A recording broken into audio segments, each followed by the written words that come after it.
Yeah, there why is not? an ostrich farm Girl, like within walking distance of this place, and have we can you, go feed them. and you've done this before, right?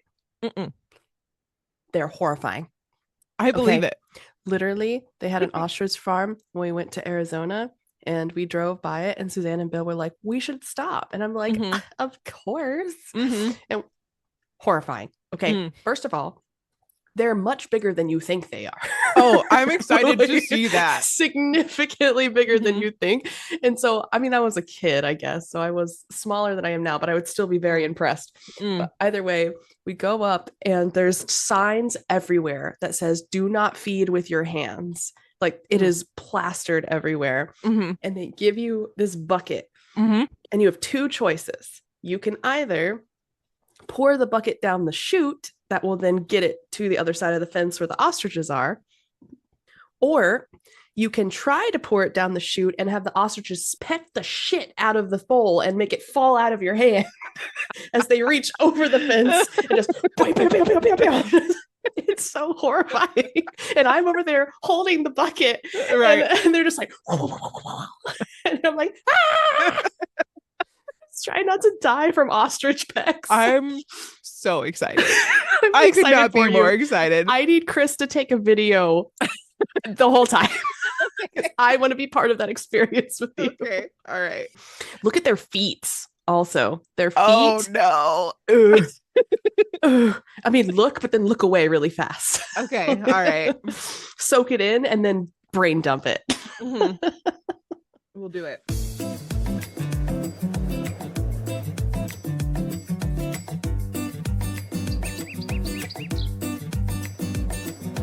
Hello, everyone, and welcome to the show. I'm Blair. And I'm Kirsten, and we are mediocre content. And we're pulling a double shift, is what we're doing. I mean, yeah. I mean, I guess we are. you could say it like that. Yeah. We're recording multiple podcasts Because today. we love you guys so much. Yes. And we know how much mediocre content you need. And we're just here to bring it. You know? Correct. Also, we have life to attend to. So Yeah, there is life happening. there's a lot of life happening. Shout out to Chris, who, when this episode comes out, graduated last Friday. So beautiful. And he's officially smart now. Congratulations to him. Damn. I feel like he was smart before. I mean, I don't want to say nothing, but he was. Yeah. He has a piece of paper to prove it now, though. Hey, there you go. Yeah. Tree life. That's right. Love that for you guys. That's gonna be so fun. Yeah. Is it who said his parents are coming too? It just Yep. Yeah. Yep. The in-laws are visiting. We're very excited. Yes. It'll be good to see them. We haven't seen them in a long time. Since the wedding or before after the wedding? No, they came and visited us once when we first for Christmas when we first moved that's here. Right. Mhm. No, you're right. Yeah, but it's been like It's year been a long and some time. change. Yeah, it's been Yeah. a long time. That's so gonna be great. it'll be good to see them. And they'll get to gush all over their sweet baby boy.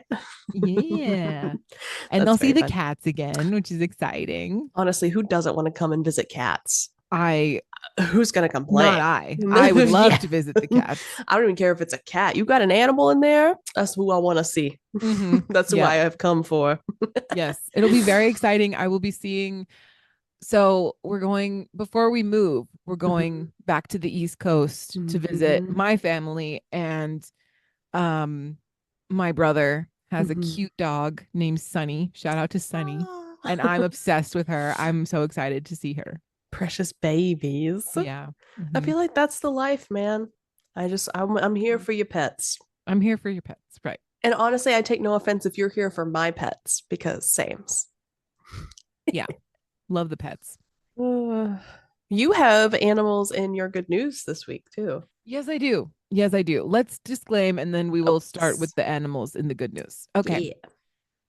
So we are not experts on anything. If you have come here to get any kind of advice, please don't take any advice from us. We can't accept that liability. But we are the place to learn about things that you may or may not have seen come across your For You page.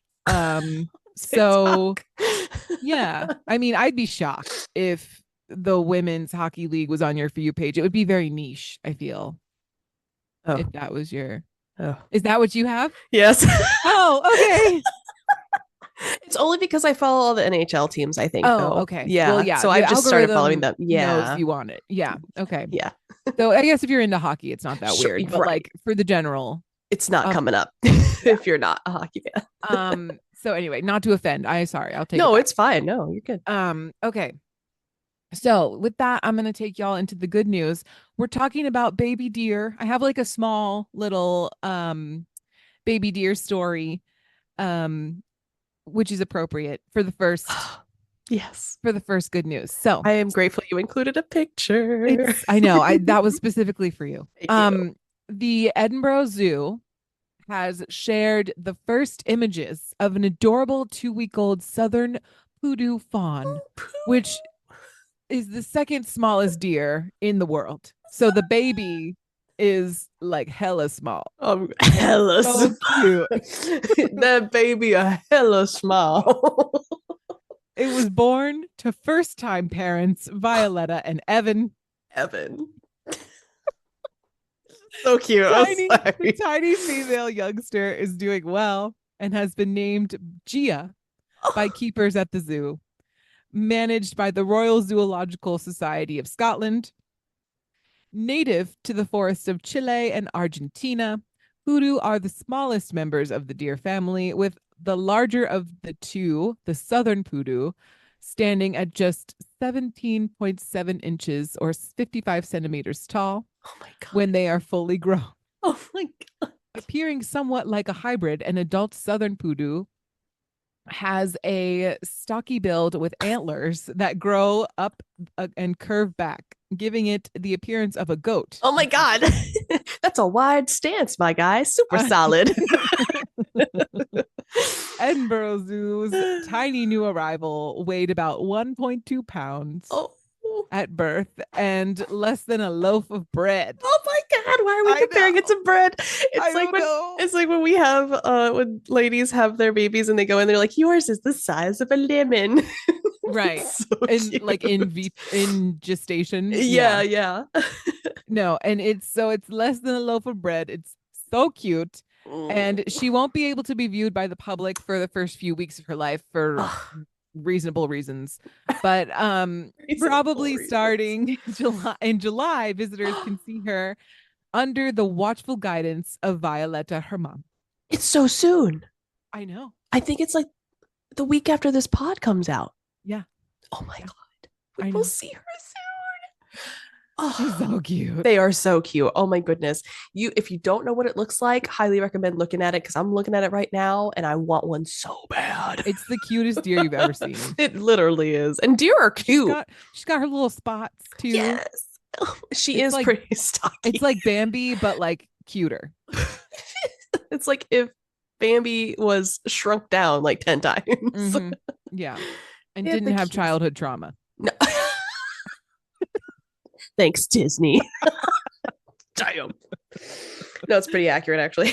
I thought so. All right. So the next one is about pomegranates, and you're gonna be like, Ooh, Blair, why are you bringing up pomegranates? That's ridiculous. I And I'm gonna love tell you why. pomegranates. So this bodes well for you then. Okay. A substance naturally occurring in pomegranates can improve memory and the treatment of Alzheimer's disease in a new study that concluded. Wow. Forgetfulness, difficulty finding words, and confusion about time and place are some of the most common symptoms of Alzheimer's disease. What we do in a And- pod. Right. Literally us. And researchers at the University of Copenhagen have discovered that an ordinary fruit can help. Their study on mice with Alzheimer's shows that urolithin A, which is a naturally occurring substance in pomegranates, can quote alleviate memory problems and other consequences of dementia, end quote. This is good news for patients with dementia, which is a disease that is notoriously difficult to treat. Yeah. Yeah. Even though the study was conducted on mouse models, the prospects are positive, and so far, research has shown promising results for the substance. Clinical trials on humans are currently being planned. Cool. The substance improves brain function. Researchers specifically discovered that a specific molecule Um, nicotinamide riboside, NAD, supplement plays a key role in neurodegenerative diseases such as Alzheimer's and Parkinson's, as it actively helps remove damaged mitochondria from the brain. Which is important because mitochondria is essentially the what of the cell, Blair? Everybody say it together, the powerhouse Powerhouse of of the the cell. cell. And it's true because if you do a lot of biological research, you'll find that they think that it was its own thing, like however many Right. years ago. So it's a Yeah, really important part of the cells. totally. So many patients with neurodegenerative diseases, the cause of that is mitochondrial dysfunction, Mm. known as mitophagy. Oh. This means that the brain has difficulties removing weak mitochondria, which then accumulate and then deteriorate brain function. So if you have um, the urolithin A from pomegranates, um, removing the weak mitochondria from the brain as effectively as the NAD supplements, Mhm. then it's very positive. But the only thing they haven't quite figured out is like the how much urolithin A is needed to improve memory. So Mm. the dosages have not been solidified, which Mhm. makes sense because they haven't done human studies yet. Right, right. So eat your pomegranates. Yeah. But it's not going to be like at this stage. It's Yeah. they don't like you. They don't know like how much. So just don't overdo it. Did they yeah, don't eat too many of those. Did they say how much of the substance is in a pomegranate? No, No. no. Okay. I'd They be just said that curious. it exists in the In the pomegranate. pomegranate. No, that's Yeah, fair. I'd just be curious, like yeah. how much are you ingesting, if you just eat an entire pomegranate. Right. And Yeah. the biggest thing, so some would say also like why um we have the NAD supplements, so like why Mm-hmm. would we need the pomegranate Right. chemical? And the reason for that is because the urolithin A from pomegranates seems to have less side effects than the Ah, NAD supplementation. Or you could also use them together, sure.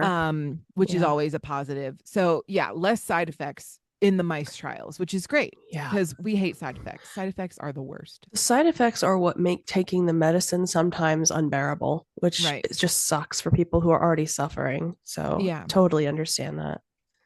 Well, that's good news. I Yeah. love pomegranates. I Yeah. wonder Me if too. I mean, probably not, but I guess my brain was also like, well, could you drink pomegranate juice? Like they have like the tart cherry, which is supposed to be like as close to 100% as possible, Yeah. but I don't think you'd get as much because it's been Right. processed at that point. Right. So Yeah. this is what I'll say about juices Yeah. in general. And I've also read that like because I know green smoothies are very popular, like Yeah. all that Mm. stuff is very popular. It is less effective, like putting something in a different form than its natural Mm-hmm. state is less effective overall. So I Mm-hmm. would imagine, like you just said, that Yeah. pomegranate juice would probably be less effective. Plus, they typically add sugar, and Sure. like sugar is bad for dementia and Yeah. Alzheimer's. Yeah. For a variety of reasons, y'all can look that up in Yeah. your own time. So, I'm not a doctor, I'm not a professional researcher on this topic, but I would say Yeah. the raw form of any food is better Yeah. as long as it's edible than any other you like know, I you just know eat pineapple skins. well like raw potato is I like raw potato. well if you have to bake it to make it taste to not be hard. Just salt that bitch, All right, fine, eat your potatoes like apples, see if I care. Can you imagine somebody just walking around with a raw potato? Just No. Maybe in Ireland, I don't know. oh, actually, or Idaho for that matter. Or Idaho. Mm-hmm. Mm-hmm. Well, that's great. So anyway, eat your Pomegranates. vegetables, eat your fruits, It's your fruits. be Raw. responsible. Too bad this isn't the WWE episode anymore. No, no. But what it is yet another. Can you even call the WWE a sport? I don't know, but this one is. We're gonna talk about sports today. We actually did an episode similar to this, our NHL episode. I think it was called Let's Start with an Icebreaker or something like that. Mhm. Haha. And the other reason it's topical at this moment, even though it's like weeks after this has occurred, is that we're currently going through the Stanley Cup season as well as the Walters Cup season, which is the females version. And at this point, we have decided whether the Edmonton Oilers or the Florida Panthers have won the Stanley Cup. So good luck to both teams. I don't know who won, but go Panthers. And also, we're going to do some women's hockey league history today. We'll talk about what teams they have. It's actually very cool because as of the 2023-2024 season, they have officially rolled out what I believe to be the 6 teams of the Professional Women's Hockey League. And like, I think this is like their first official big season, if I'm not mistaken, which also makes sense why they're so aggressively on social media right now as well. So if you haven't followed them on TikTok, it's really cool. These women are so beautiful. They have amazing fashion sense, like the videos that you see of the guys walking in with all Yeah. their suits and stuff. Imagine this, but these ladies in like sequins and like professional hip wear. Girl, they are So, done up. have you seen the entrances of the WNBA players? No, It's first of all, they all slay. They all look so that's what I good. mean. They all look so However, good. I will say that these poor women, first of all, they're already like 6 foot, like on the ground, So tall. like straight up. Yeah. But then the stylists have decided to put them in heels. And Yes. these women have not walked in heels before. And, or like some And of it them, you shows. can tell. And it's, Oh they look no. like baby deer. And I feel so bad for them. Um, because Oh. I feel like the stylists should know better and just put them in like cool sneakers. Sneakers. They're Yeah, they're WNBA athletes. players. Yeah. Yeah. Not that you So can't wear anyway, heels as an athlete, but no, like if you're already 6'11", right.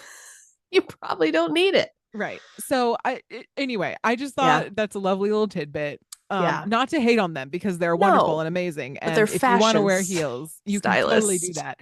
But it is funny watching them walk because they're already so tall to begin with. They're And so tall. Oh my goodness. No, these girls are in like I saw one outfit choice that was like these beautiful like cowgirl boots and she had the mm, fringe on or whatever. She looked so good. It was so cute. seriously. Highly recommend. Just take a look. Feel free. Take a look. Tell me what you think. Anyway, As the woman who was about to make me wear cowgirl boots to her wedding as a bridesmaid. I mean, listen here, Miss Taylor Swift. She used to have teardrops on her guitar, so I don't want to hear it. I feel that. Yeah. So anyway, bottom line is they have a TikTok. Highly recommend checking it out. They're very cool and they do a lot of clips of them actually playing the game as well, which is fun. So anyway, we've got the cup for the dudes. We've got the cup for the ladies. But the Stanley Cup was actually something that was donated by Lord Stanley of Preston in 1892. He was the Governor General of Canada at the time. Um, and I think we talked about that when we did the NHL episode, but I couldn't remember, so I stuck it in here again just in case. Mm-hmm. But during the Cup's 5-year term in Ottawa, Canada, that was from 1888 to 1893, women's hockey was starting to take off and get really highly noticed in the area as well. When Stanley arrived to his Canadian residence, which was Rideau Hall, is what I'm going to say, and that was in 1888. He came with his wife and 4 children, 3 sons and a daughter. The daughter's name was Lady Isabel, which is so pretty. Wow. And while the men in the family, of course, were like, yeah, hockey, let's go. Little Isabel was also like, yes, please. And she encouraged her father to build an outdoor rink in the gardens of this hall during the winter months. In 1890, Isabel was quite possibly the first woman photographed playing the game, and she promoted the sport among women with the same fervor her father promoted amateur hockey for the men's side. So it's kind of like a double team, you know? Nice. And on 11 February 1891, the first account of a women's hockey game appeared in the Ottawa Citizen. And a year later, similar notice was published in a newspaper called Barrie, or in Barrie, Ontario, sorry. The first women's club team was formed at Queen's University in Kingston, Ontario, where the Love Me Littles, which was named because of the lack of support from men in the community. We love that. We love it. Made their own history. They wore bright yellow sweaters with a huge Q on the front because it was Queensland University. Sure. And they were led by the great Marion Fraser. I don't know who that is, but if you're from Canada, maybe you do. And after a few years, the team would change its name to the Morning Glories, which I think is so much better. So much better. And they became the women's hockey team at that Canadian university level, which is very cool. By the early 1900s, as female players by the name of Ava Alt became known as the Queen of Ice, this really started to take off in kind of a grander scale. Alt, in particular, began playing her career during years of the First World War, joining the Ottawa Alerts in 1950. She also helped gain traction of the game for women, like another female player, Albertine Lepency. She was known as the Miracle Maid, and this is because Lepency began playing for the Cornwall Victorias at 16 years old, and from 1915 to 1918, the Victorias never lost a game with Lepency specifically in that lineup, and would regularly score half a dozen goals in a single game, with her career high of 15 in a 21-0 victory, which is insanity. That's 3 years of not losing a game. Absolutely. And so she earned the Miracle Maid nickname and was also considered the first Canadian female hockey superstar, which I feel like is a title she earned very well. This would also become the beginning of the women's championship in hockey as of 1906, the first being Alberta Provincial Women's Championship Tournament, which was held in Banff Winter Carnival. So, oh, cool. I've been to Banff. Nice. I like saying Banff. Banff. In time, the game would, of course, begin to spread into universities in Quebec and Ontario and the Maritimes before moving west. In 1921, the University of Toronto won the first national championship, defeating McGill. And at this time, Bobby Rosenfeld and Myrtle Cook, who were former track stars and hockey players in their own rights, would become Canada's first women's sports reporters who would specialize in hockey during the winter season, of course, and give everybody the play-by-play. In 1978, Rosenfeld's name would be lent to the award by Canada's best female athlete. And additionally, Elizabeth Graham, who was goalie for Queen's University in Kingston, made history February 7, 1927, as the first credited netminder to wear a mask in a game using a fencing cage. Nice. Yeah. Good for her. Safety first. Safety first. Please protect your faces. While university hockey would flourish, of course, the women's game reached a crescendo of sorts during the 1930s when the unstoppable Hilda Ranscombe and the Preston Rivalettes dominated the sport. Coming from Preston, Ontario, which is now Cambridge, the Rivs, which was just their nickname, barnstormed across the country and won virtually every game they played, which was unheard of. But with the onset of the war in 1939, their impact unfortunately got cut short, like a lot of things during that time, unfortunately. Yeah. And after 1945, unfortunately, it would take a long time for the women's teams to start resurging and getting back on their feet and their collective expertise in the athletes realm. This reminds me a little bit of like the basketball episode where, there was a lot of other things happening during the war where women were needed for other typical, like for other things. And so their sports and their like careers and all that their kind progress of stuff, their progress got put on hold. It's true. And war does that in general, but unfortunately you see it a lot in like the women's sports and like other women's extracurricular activities. Yeah. If you're trying to take care of the house while all the dudes are away, I totally get that. It just kind of sucks, Yep. So after the war, Now we're in the 1950s. The true challenges of girls and women came to Canada when Abby Hoffman, who was a 9-year-old girl, was not permitted to play on a boys' team. That's pretty typical. She changed her name to A-B, and pretended to be a boy, ending up on a team in Toronto. So we got like the hockey version of Mulan here. I was gonna say she Mulan'd that real well. Of course, the league did eventually find out she was a girl, and they did expel her. She said, Rats. "Whoa, rats!" Spoiled again. But Hoffman's parents ended up taking this fight directly to the Ontario Supreme Court and won, and made her the first and thankfully not the last girl that would have to fight for her, or like fight for her equality, but also say we're just as good as you and we're going to fight for our position here in this sport. Yeah, which is huge and sad at the same time. Also in the 60s, the Women's Intercollegiate Athletic Union and the Ontario Quebec University Athletic Association, which is a mouthful, merged to form what is known as the Ontario Women's Inter-University Athletic Association. I feel like they just took those names and just smushed them together. They literally did. But they were responsible for essentially being that resurrection for women's hockey. And it was instrumental with the exposition games being played between Guelph, McMaster, U of T, McGill, Queens, and later Western. So all these are schools. And by 1961, 1962, it was an intercollegiate league. And this is also when the Central Ontario Women's Hockey League was formed, or COWHL. All of those names basically mean that this was taking off again and becoming so prevalent that individual schools started making individual leagues in order to participate in these competitions specific to women. In 1966, Brown University would create their first women's hockey league in the United States, and this would be called the Pembroke Pandas. Adorable. Cute.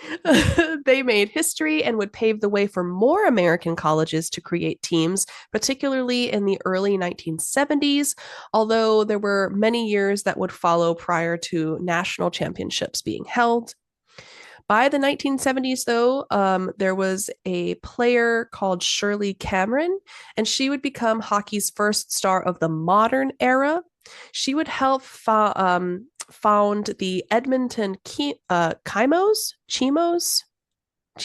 I don't know. Chimos, I think. Yeah, CHIMOS.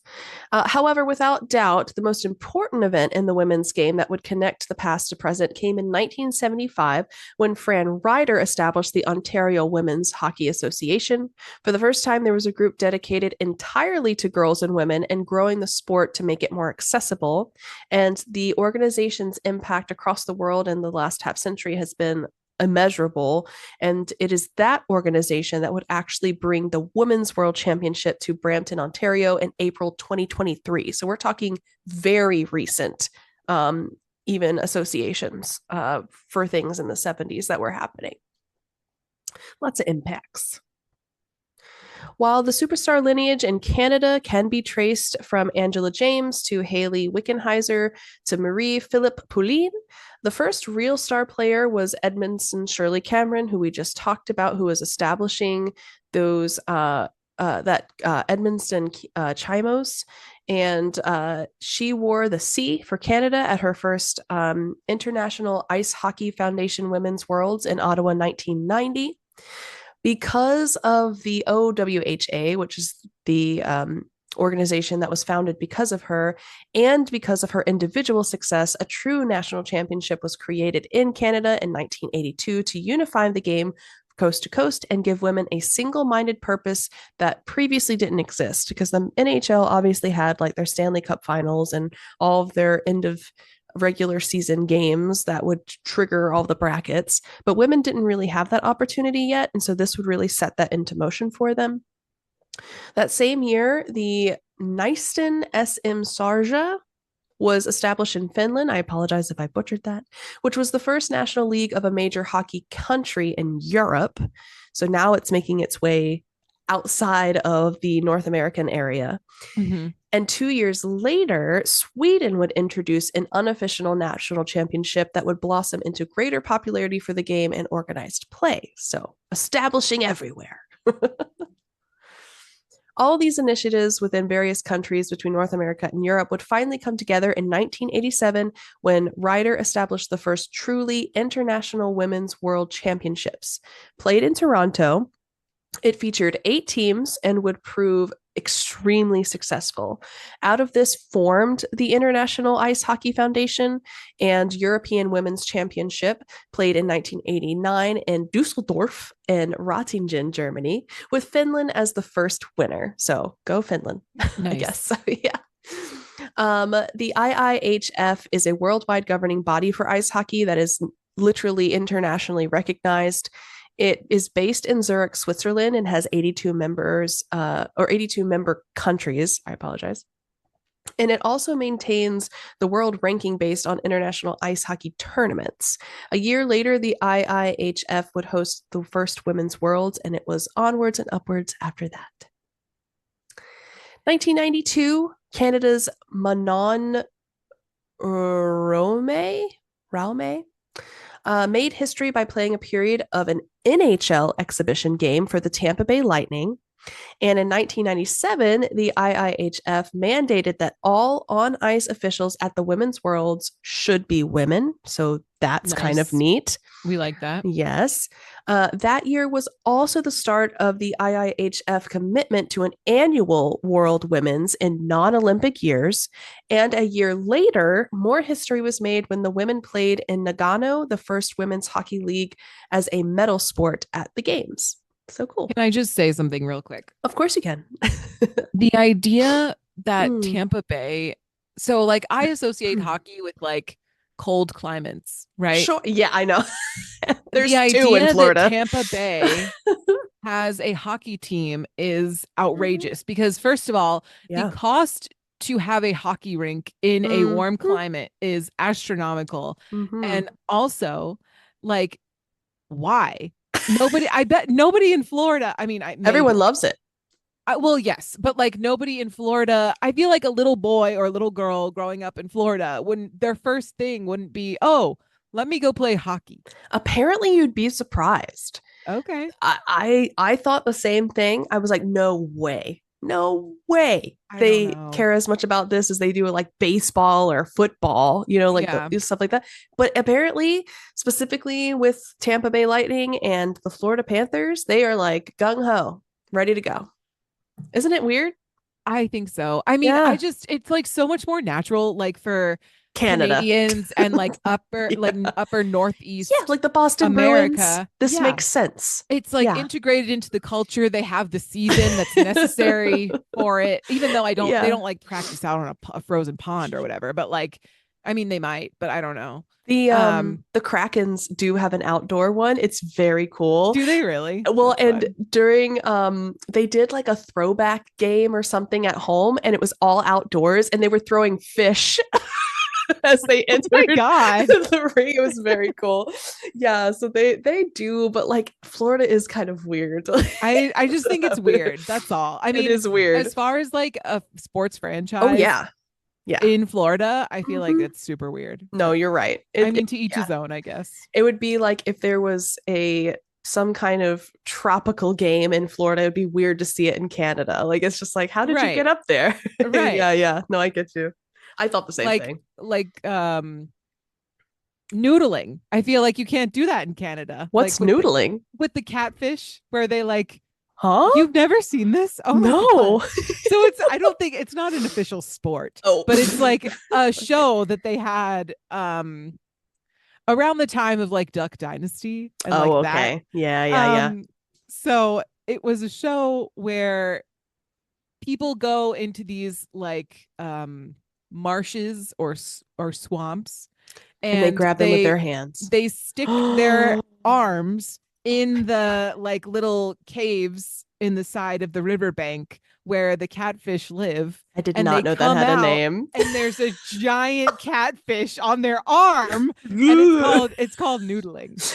I did not realize that had a name, but I now know exactly what you're talking about. Oh my gosh, that reminds me of the dolphin episode. Just swallow it whole. It's so It's so gross. That is kind of gross. But like, it would be weird for that to happen in Canada. First of all, you didn't even ask for consent from that poor catfish who's just living his life. Just stick your whole upper arm in that thing. Okay. There's so many nasty jokes I could make, but I think I'm just going to move on. The catfish didn't ask to be deep throated that day. That's all I'm saying. Yeah. Don't talk with your mouth full. Okay, anyway. Right, women's hockey and noodling. The name is also very insinuating. I don't like it. I know. Okay. Well, anyway, I'm just gonna move forward like that didn't happen. Later that year, so 1998, the NCAA introduced the Patty Kazmaier Award, and this would turn into an annual honor for who would be the best player in women's college hockey specifically. Kazmaier had recently died of a rare blood disease, but the award further entrenched the game at the university level in the United States. So essentially, once you start adding trophies and awards and honorary things, it just kind of becomes solidified in the culture. Yeah, is what they're getting at. And in Canada, the first pro league would actually emerge a year later in 1999. Called the National Women's Hockey League, which is probably something you're familiar with. It was run by the OWHA and created a place for women of all ages to play at the highest level. The Beatrice Arrows won the first inaugural championship, and this was played in Brampton at the same arena the 2023 Women's Worlds were played. And players on that team included Cassie Campbell and Geraldine Heaney. The league changed names and configurations many times, as something that new and robust does, just goes through different growing pains. But they began incorporating American teams, and starting in 2009, the winner received the Clarkson Cup, which was donated by the league by Governor General Adrienne Clarkson, in the same spirit that Lord Stanley donated that trophy in 1892 for the NHL. In that particular Clarkson Cup game, the Montreal Stars were the inaugural winners. So that's cool. Cool. And then a year after that, the NCAA produced its first national championship competition, the University of Minnesota Duluth beating St. Lawrence 4-2 in the title game. And then throughout the 1990s in general and into the new century, teams from the Far East were competitive in the IIHF play. In fact, one of the early stars from outside North America was actually Chinese goalie Hong Gu. Named the China Wall, she was tall and acrobatic and was key to her team's success. The Chinese went to the bronze medal game with three times between 1994 and 1998, and largely thanks to Miss Hong Gu. But she ended up falling short each time, unfortunately. So that sucks. So anyway, that is the first half. The second half is going through the most recent changes and developments, which, like I said, their 2023-2024 season is the talk of the town again, which is why I think they're really on social media. So we'll talk about that as well. We'll talk about where the teams are, how many there are, etc. But for now, enjoy the ad break.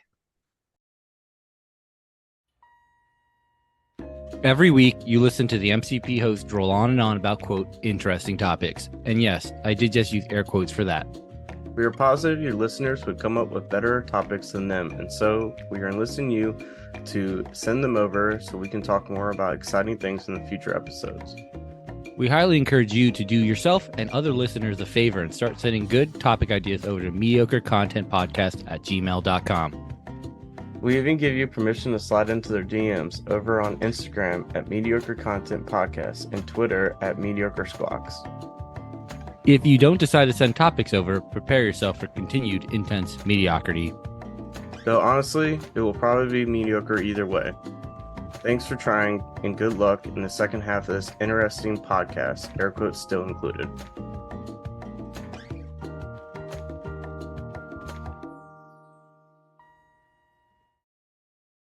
Welcome back. Oh, no. I am so tired of this cord not stretching all the way, so I just immediately choke myself out. Okay. That's a good start. Anyway, it's like the women who get choked by society. No, just kidding. Yikes. Yikes. All right, ma'am. Well, anyway, I hope you enjoyed the break. I certainly did. Now I have 2 cats. Hi, Two people. cats. Lynx is joining us. Of course. So hockey. We are now officially moving into the 2000s era and a lot of the new stuff. So it's exciting, it's relevant, and we're going to jump right in. So, since 2004, the IIHF Hockey Development Camp, later also known as the Women's High Performance Camp, was apparently a very successful avenue for teenage girls from many countries, as well as coaches and staff, to learn skills and develop a passion specific to hockey. And I did not know that this existed, but apparently it does, and that's really fabulous. The mid 2000s also provided 2 dramatic moments in international hockey. In 2005, the Americans finally claimed their first WW gold, beating Canada 1-0 in a shootout. But the next year, they were the ones on the losing end of an even greater upset. So sorry, USA. The Swedes would knock off the US in the semifinals of the Turin Olympics in a shootout, and the Sweden went on to win silver, the first such medal for a European team. So go Sweden. Also in 2004, the Western Women's Hockey League, or WWHL, is formed, and you'll see the coalescence of all of those elements later on. But basically, I just want to say as well, a shootout is just when you're tied up at the end of all 3 periods in a hockey game, and you have to take turns shooting at the opposing team's goals. And I think it's like best of 3 or something like that. You know what's wild is that you said 3 periods in a hockey game, and I could have sworn there was 4 periods in a hocky game, and I have been to a hockey game. And like there's 3. I don't know why I thought there was 4. There's anyway, 3. Yeah, great. 3. Go sports. Yay, sports. There's 3 periods. I probably should have started with that because we did the NHL. I didn't even think to do that, so I apologize. But it's okay. There's 3 periods at 20 minutes each, and the teams switch sides for their goalies each period. Right. Okay. Yeah, okay. Like soccer kind of. Yeah. Okay, 2005 saw Angela Ruggiero become the first woman to play in a regular season professional game in the United States who was not a goaltender, and she played for the Tulsa Oilers against the Rio Grande Valley Killer Bees in a Central Hockey League game on January 28, 2005. That night, she joined her brother, Bill, on the Oilers, becoming the first brother-sister combination to play professionally at the same time, which is super cute.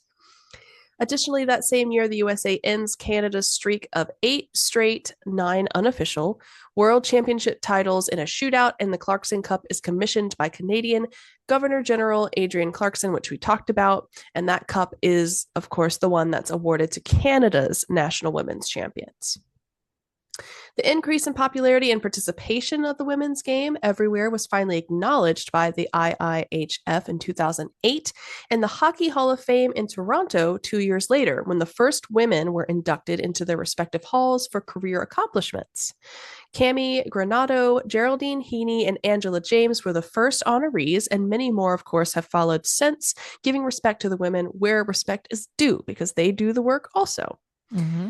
And then in the summer of 2010, at the Post-Olympics International Summit in Toronto, the IIHF declared it would commit a further $2 million US dollars, I believe it's US dollars, to developing women's hockey. Part of that money was to put towards the creation of the World Girls Ice Hockey Weekend and Global Girls Game, both of which have been held annually since 2011. So that's amazing. Nice. And then for the United States, there was a major development that threatened the playing of the 2017 Women's Worlds in Plymouth, Massachusetts. The Team USA players had long lamented their second-class treatment and vowed to boycott the tournament if they were not offered better contracts, which, wow. Go girl. Yeah. It came down to the wire, but the USA Hockey did step up and delivered a package that was apparently representative of the women's place in the world of hockey.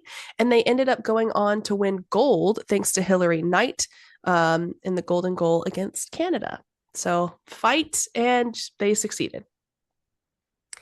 2 years later, the Americans stepped up again. In Canada, the CWHL folded, leaving players that were mostly Canadian, but they did have a few American and European players without a meaningful league to play with.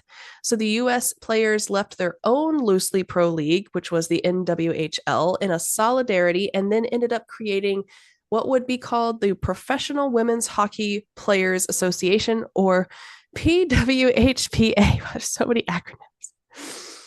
Since then, that organization led by Jana Hefford has worked tirelessly to create a fully pro league, and that day looms closer and closer, and we may be seeing the fruits of that labor as of this season.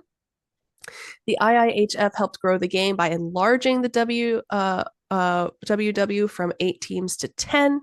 And in 2019, more history was made when Finland advanced to the gold medal game of the Women's Worlds, losing to the United States, but relegating Canada to bronze for the first time ever. Then in 2022, the IIHF announced that a Women's Worlds would be played every year, including Olympic years.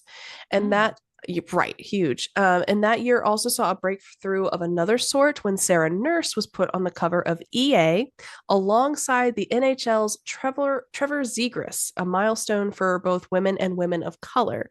So it was really big for the sport. EA is huge. It's EA Sports. It's in the game, like that EA. Mm-hmm. And to be alongside the NHL really puts the women's league on the same playing field. Totally. And that's why it's so important. 2023, the IIHF held a women's summit, bringing together over 100 delegates from 50 countries to discuss topics around women's hockey. But earlier in the year, they saw a different event dominate sport headlines around the world. At the women's U18 in Sweden, a 14-year-old Slavic girl named Nella Lapusanova stunned the world with her puck wizardry, is what this article said. Wow. She scored a lacrosse goal in one game and another between the legs later in the tournament, and she was named the tournament MVP. That someone so young and from a country that had only modest success in women's hockey could burst into the IIHF scene spoke to a future that they said was bright. And I would say that's pretty accurate. Yeah. In that same year, the Professional Women's Hockey League is officially unveiled. This was August 29th with 6 franchises, and we'll talk about those a little bit later. The PWHL team is allowed to sign 3 players in an initial free agency period. 2023 college graduates are not eligible to be signed in during this period, which sucks, but you'll have your time.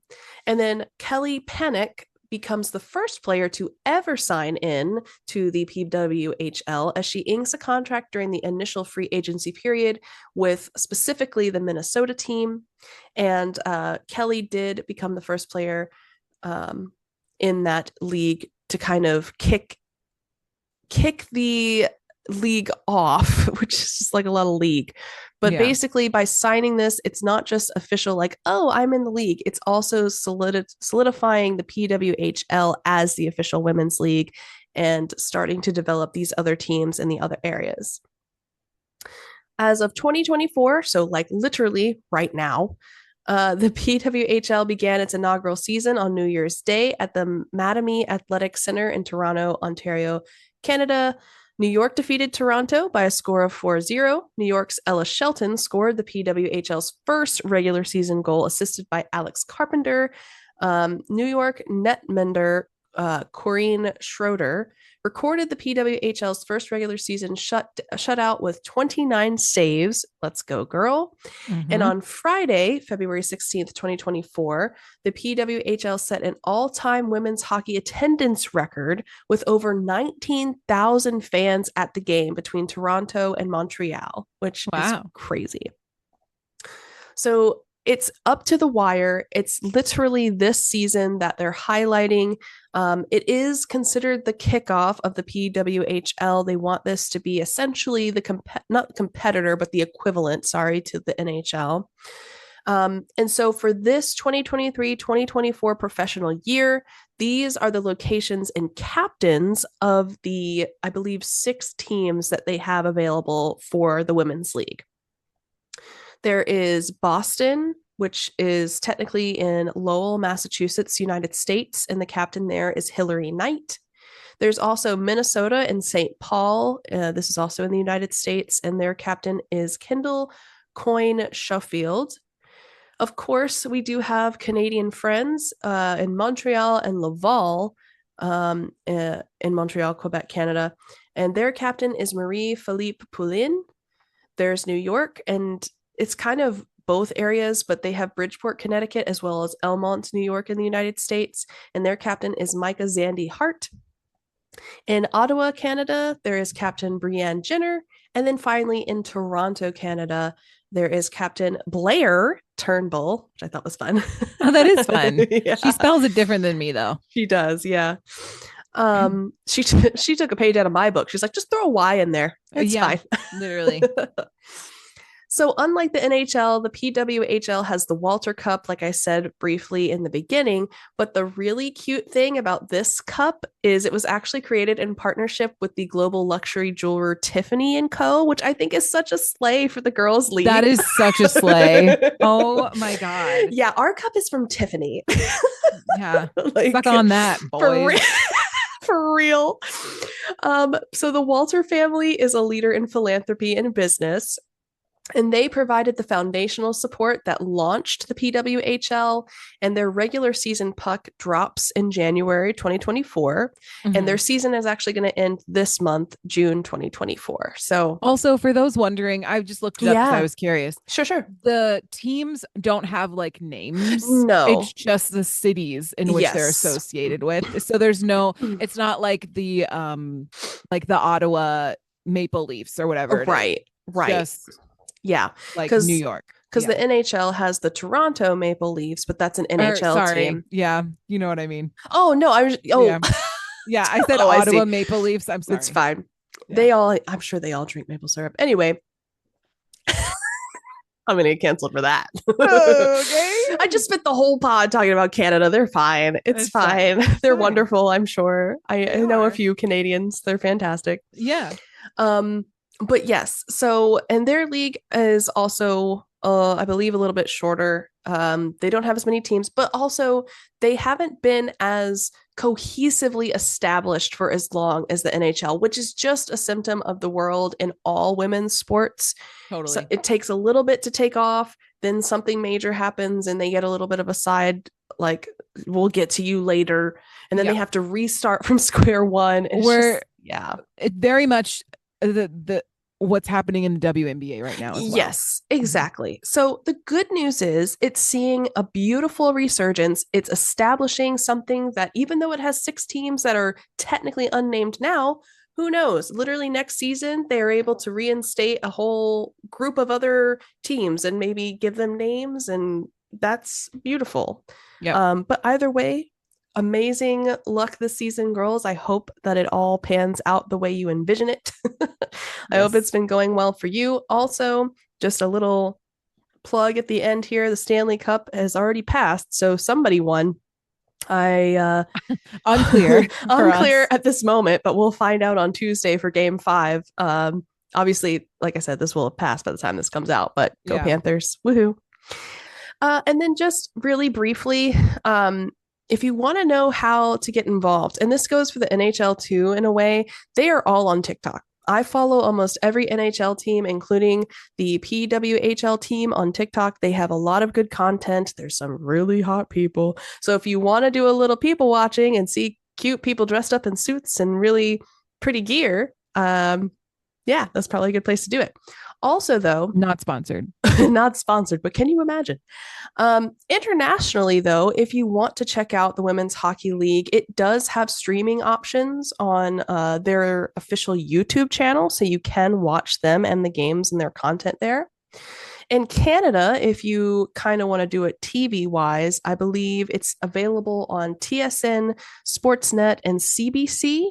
And it's also in French on the RDS, Radio Canada, and IC2 TV. That's hard to say. And then in the United States, the league is also regularly on Bally Sports North, NESN, which just is the normal hockey network here. Sportsnet Pittsburgh, which I thought was interestingly specific, the Women's Sports Network, and the MSG Network. So you have lots of options to check out the games, check out how they're doing. And if you've missed out on this season, I'm sure they have a lot of playback, so get ready for next season. And honestly, that's all I have. So. Thank you guys so much for listening to us talk about women's sports. It's so fun every time we do this. I've had a really good time with it. Yeah. This wraps up the episode of Mediocre Content. Feel free to send us an email with any questions, comments, concerns at mediocrecontentpodcast@gmail.com. You can follow us on Instagram. You can follow us on TikTok. You cannot follow. Well, you can follow us on Twitch, but we won't be doing anything. Right. We are not there right now. We are taking a little break. We've got some big moves coming up in our lives, so stay tuned. We'll let you know when Twitch is back up and running. And don't forget to rate us 5 stars anywhere you listen to podcasts. We will definitely see you next week. This has been Mediocre Content. Thanks so much for listening. Cheers. Cheers.